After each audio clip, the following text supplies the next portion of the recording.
Martin Wendelboe, or maybe Wendelboe. Sorry, Martin. It seems a new name. It's certainly good to see you. Asks this: should we encourage Calexit? Let them prove the absolute boneheaded failure of leftist economic policies once and for all, and stop being a drain on the American economy, and assure that Democrats never again come anywhere close to a popular nor electoral vote in a presidential election. I'll bet when they are desperate, hat in hand, not even Mexico will take them. I like the sound of that, except I can't say them. I have to say us because I'm one of them.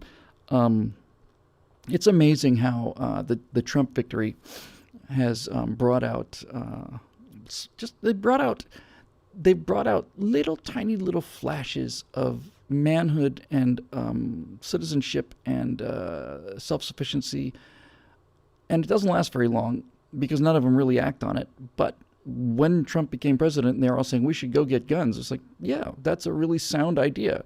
You should be afraid of your government, and giving Obama powers, all kinds of powers, means that someday they can give them to somebody else. They've been governing for 8 years as if the Democrats were never going to lose again.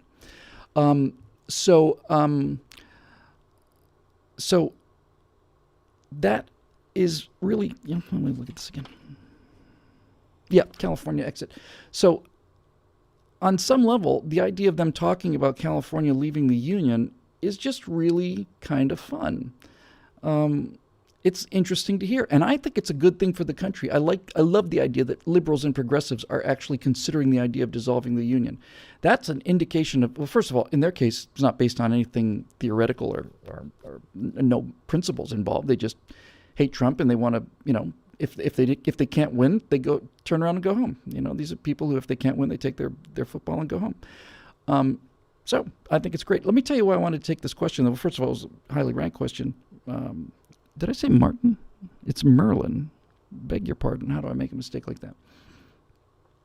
I'll tell you why I wanted to take this, Merlin. I just did a Time Over Target segment for our members.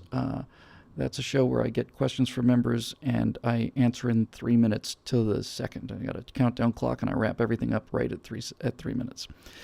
And I did one the other day, shot it yesterday, and it was from a younger person who said, my parents are both tremendously big liberal progressives, and anytime the subject of politics comes up, they say to me, well, if you're so conservative, why don't you go live in the South? Everybody's conservative in the South. And then, by the way, why is it that all of the states that are doing really well are blue, and all the backward states like Mississippi and Louisiana are red? You want to explain that to me, sonny boy?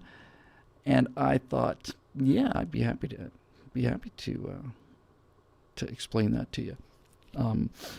The red states in question, the Deep South red states, are red states because this is the heart of the Confederacy, and the slaves were liberated by Republicans. But that means that these states are way behind the rest of the Union, both industrially and in many other ways. Not to say there's not great stuff happening in Alabama, Louisiana, Georgia, all the rest of it. But there's that. But that's not even a real argument as far as I'm concerned. The real argument is this. This kind of person, this kind of progressive, would point to California and say California is the richest state in the nation. And that's Porky Pig business there. And this is the answer, because this is the truth. It's like, no. California is in fact the poorest state in the Union. And it's deep blue. And when you look at the blue states, you find out that they are, in fact, the poorest states in the Union. And at this point, they start to get out of their chair and start talking about all of the economy. And obviously, the economy of California is bigger than the economy of Mississippi. However, that's factoring income. And when you factor in debt, you find out that California is the poorest state in the Union. That the amount of money that California owes means that it is the poorest state in the Union. And New York, I'm sure, is right behind it, and the rest of these blue states are right behind it. They look at the blue states and say, wow, look at these incomes. Look at how much money these states are making.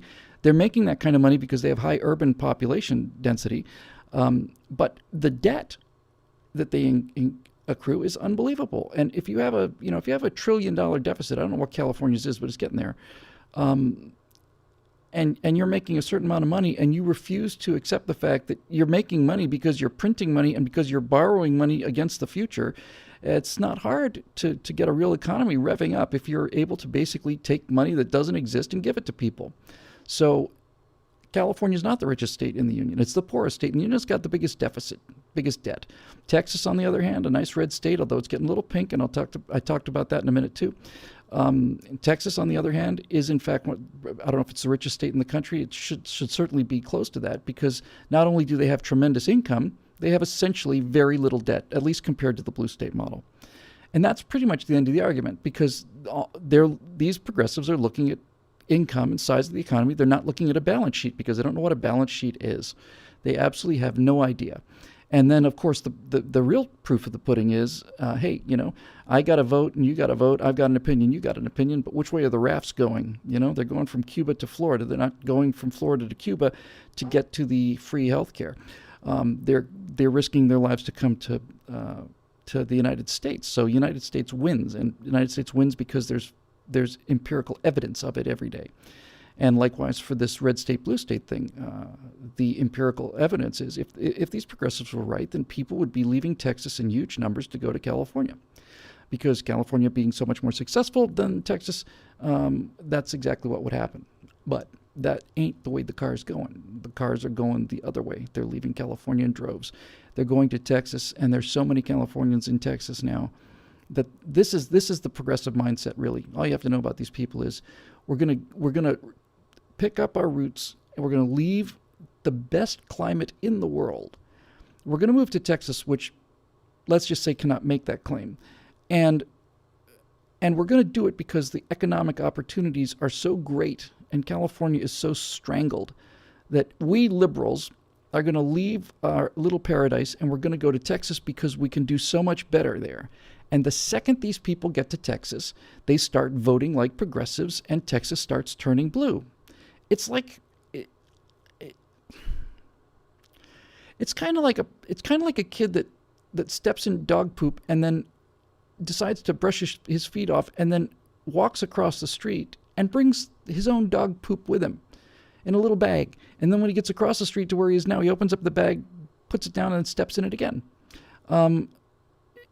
It's very hard to understand that mentality, but I have some theories. In any event.